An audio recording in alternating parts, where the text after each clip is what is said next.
Welcome everyone to Signs of Final Days. Today we're going to be exploring a really interesting collection of texts and discussions that you've actually shared with us. That's right. And it's all about looking into the signs, the events connected to the end times. Well, specifically as they're described in these particular sources. And our aim really is to unpack the core details, the insights that are presented in this material, sort of help you chart a course through these, well, quite significant themes so you can understand what the texts themselves are actually saying. Yeah, and there's some genuinely fascinating stuff in here. We're going to follow the trail of this powerful ancient king. Dhul-Qarnayn. Exactly. And investigate the mystery around a huge wall.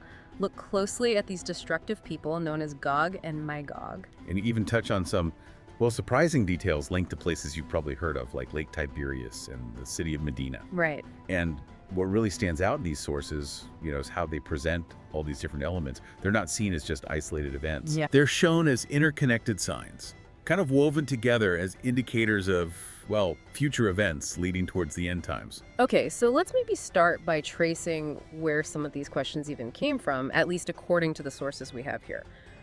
The story apparently starts back in Mecca. With the Quraysh. Right, the main tribe there. They were, let's say, troubled by the message Prophet Muhammad was delivering. And they were looking for ways to check his claims, maybe even disprove him. So the idea came up to consult Jewish scholars in Yathrib, which we now know as Medina. Because they were considered people of the book, right? With ancient scriptures. Exactly. The thinking was they should have the knowledge from their own traditions to judge if his claims were authentic. So a group from the Quraysh travels to Medina. They lay out the situation, describe Prophet Muhammad. And according to these accounts, the Jewish scholars listened, and then they advised the Quraysh delegation. They said, ask him 3 specific questions. Right. And the instruction was pretty clear. Yeah, if he answers these correctly, it proves he's a prophet.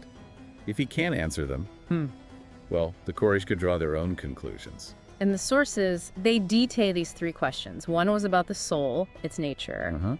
Another was about those young men who hid in a cave to escape a king, the people of the cave story. Right, Ashab al-Kahf. And the third one, which is really central for us today, was about this powerful individual who traveled and conquered huge territories, east and west. And the sources confirm the Quraysh went back, they posed these questions to the prophet, and in response, a whole chapter of the Quran, Surah al-Kahf, was revealed with the answers. So our focus now is squarely on that third question, the story of this figure called Dhul-Qarnayn. Okay. So digging into these texts, who exactly was Dhul-Qarnayn?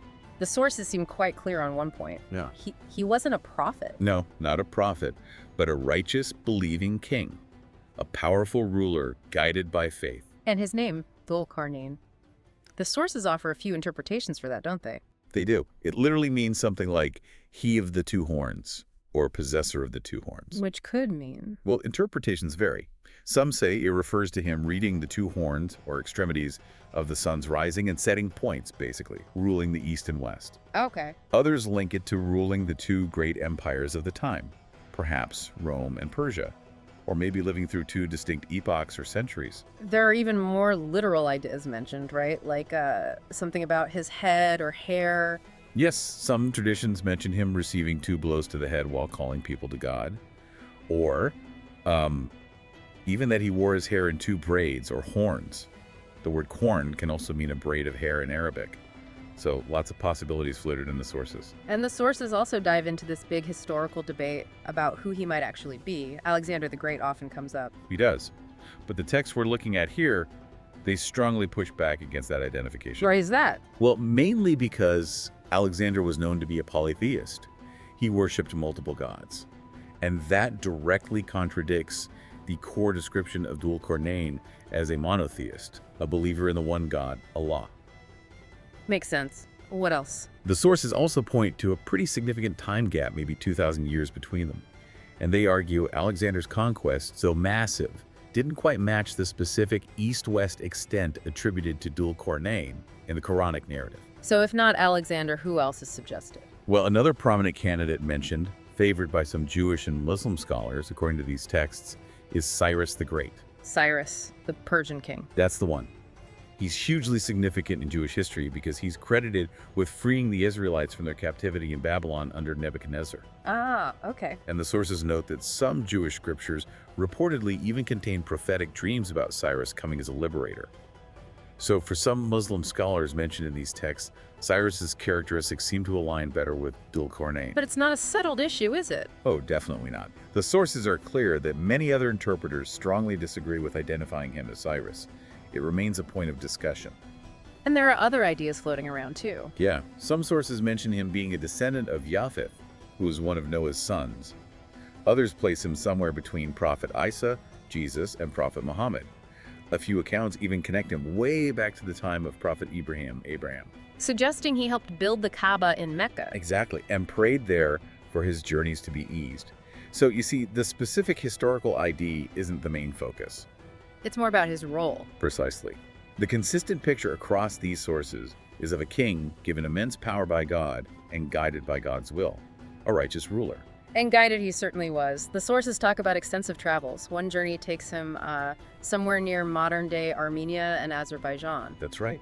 A region described as being inhabited by people identified in these texts as the Turks. And it's there he runs into another major group from these prophecies. Yes. This is where he encounters Gog and Magog.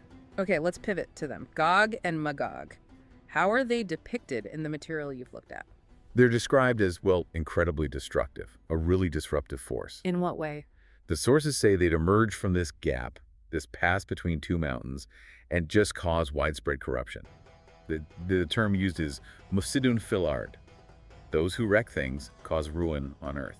Like destroying crops, attacking people? Exactly. Destroying crops, spreading chaos, and brutally attacking the local Turks, killing them, enslaving them, just causing immense trouble. And who are they, according to these texts? Are they human?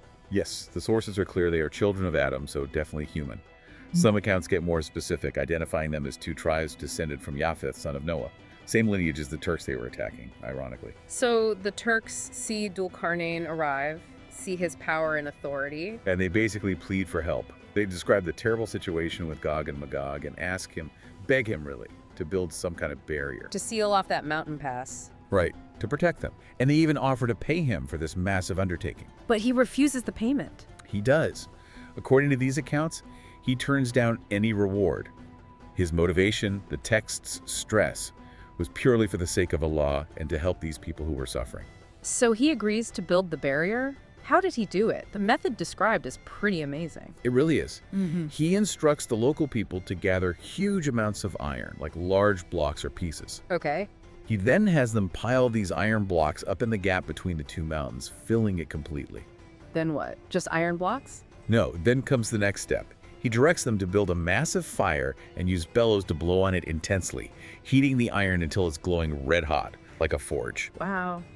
And then? Once the iron is at this extreme heat, he tells them, bring me molten copper. Molten copper? Yes. And then he has them pour this liquid molten copper all over the red-hot iron blocks. What does that do? Well, the description suggests it fused everything together. The intense heat, the iron, the molten copper, it created this incredibly strong, solid, almost metallic structure. The texts say it became like a solid mountain itself, a seamless barrier. And the result was? A barrier so strong, so smooth, so high, that Gog and Magog were completely trapped behind it.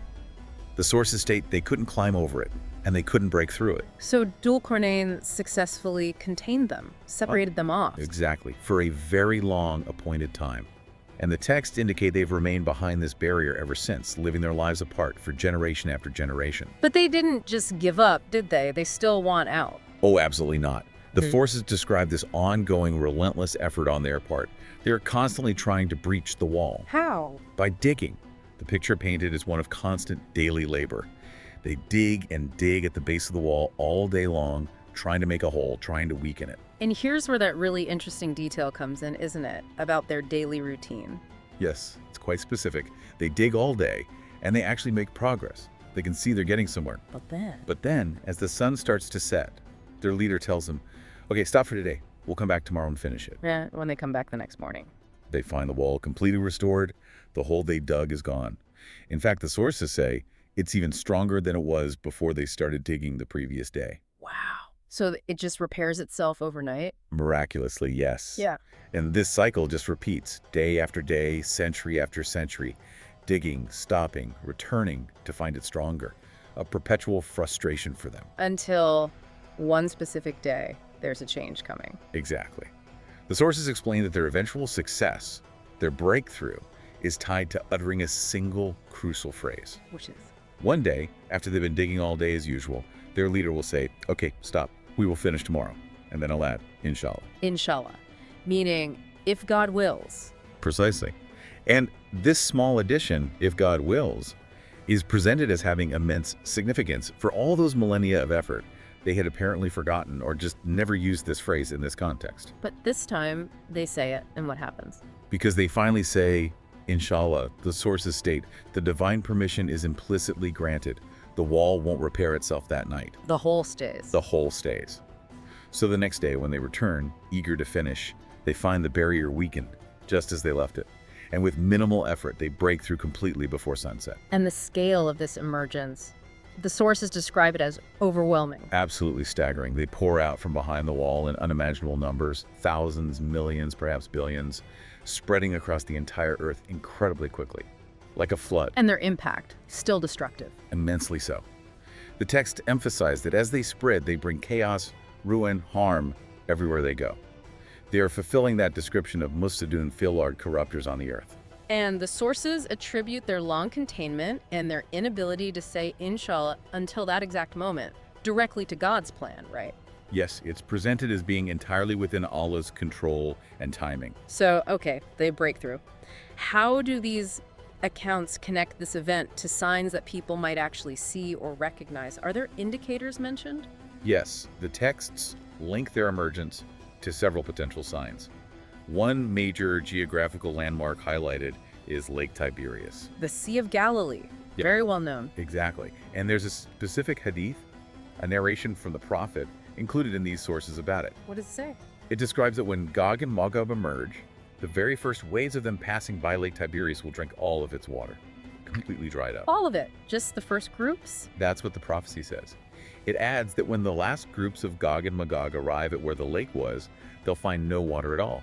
And they'll apparently say, there used to be water here. That implies an incredible number of them. It certainly does. And interestingly, the sources you provided draw a direct line from this ancient prophecy to the current situation with Lake Tiberias. How so? They mention its historically low water levels in recent decades. They reference past conflicts over its water, like Syria trying to divert its sources, and the water being a factor in the 1967 Arab-Israeli War. And they note that current data shows the level is dropping. Yes, they point out that publicly available data confirms the water level has been decreasing over time. And this is presented in the text as, well, a potential sign, a possible alignment with the prophecy, suggesting it might be starting to unfold. A tangible indicator, potentially. That's how it's framed.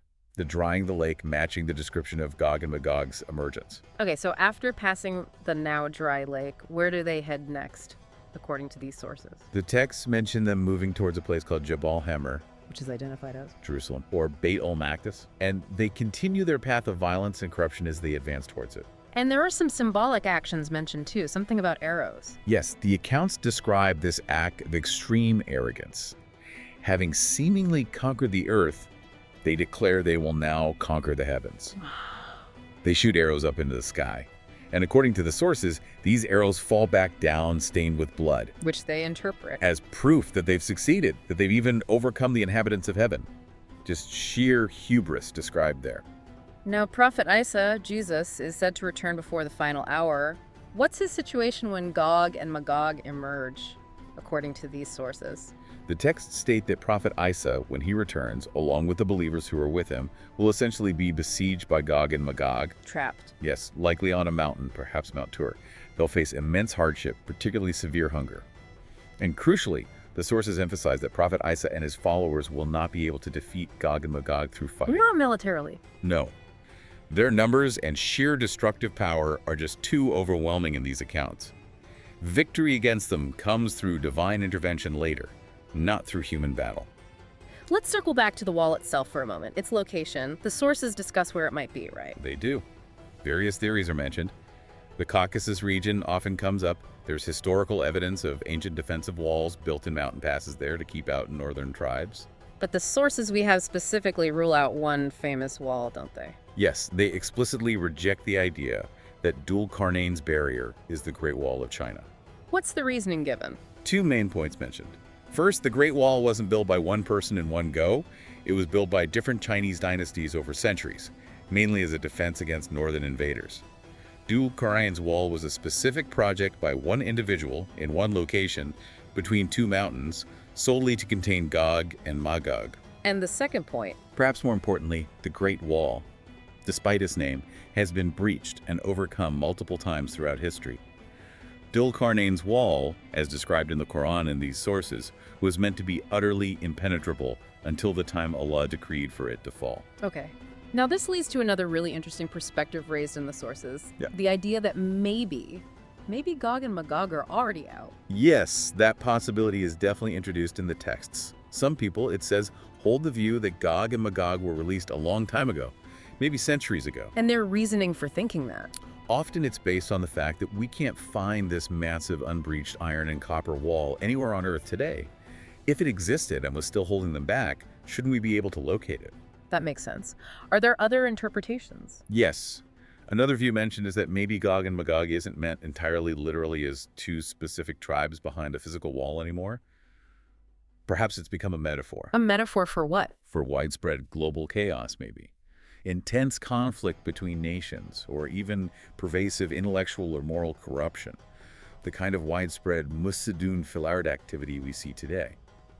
So their release could be seen as this state of global disorder. And there's even a hadith, a saying of the prophet, that touches on this idea of the wall being breached early on. There is. A significant one narrated by the prophet's wife, Salama. She quotes the Prophet Muhammad saying, quite dramatically, "Woe to the Arabs from an evil that is drawn near. Today, a hole has been opened in the wall of Gog and Magog like this." And he showed the size. Yes, he made a circle with his thumb and forefinger to indicate a small opening had already appeared in the barrier, even back then. How is that interpreted?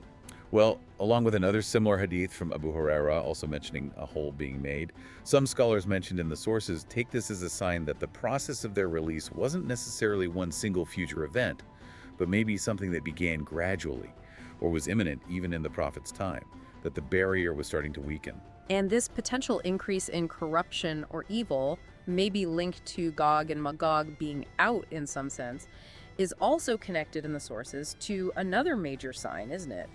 About Medina. Yes, that brings us to this really significant prophecy concerning the city of Medina. Hugely important city in Islam, second holiest after Mecca, the prophet's city, formerly Yathrib. Exactly.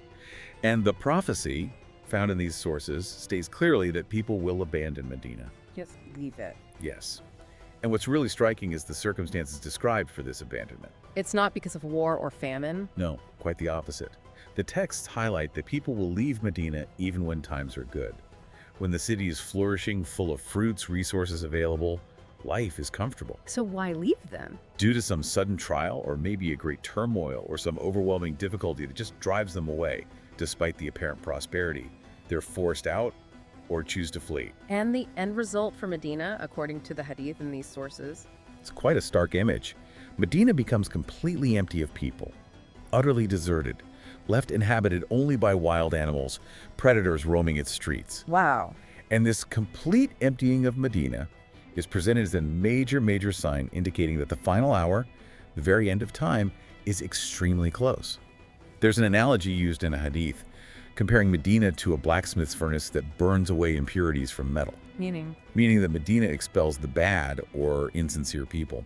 Before the end, these sources suggest, the unworthy will be forced out, leaving the city purified but empty. it's a powerful image, a sacred city becoming a wilderness. It really is a profound sign described in these texts. Now, just thinking more broadly about the wall's location, maybe figures like the Dajjal or Gog and Magog before they emerge, a natural question comes up, and the sources seem to address it. If these things are real, why can't we just find them or see them now? That's a very logical question, and yes, the sources do touch upon this. The perspective offered is essentially that our inability as humans to see or locate something doesn't automatically mean it doesn't exist. Our knowledge is limited. Exactly. The full knowledge and encompassing view of everything on Earth its hidden places and creatures, ultimately belongs only to Allah, according to this viewpoint. And the idea is that God might have intentionally hidden certain things. Precisely. That Allah may have placed barriers or veils or made certain locations or beings concealed from general human perception until their appointed time. Are there examples given?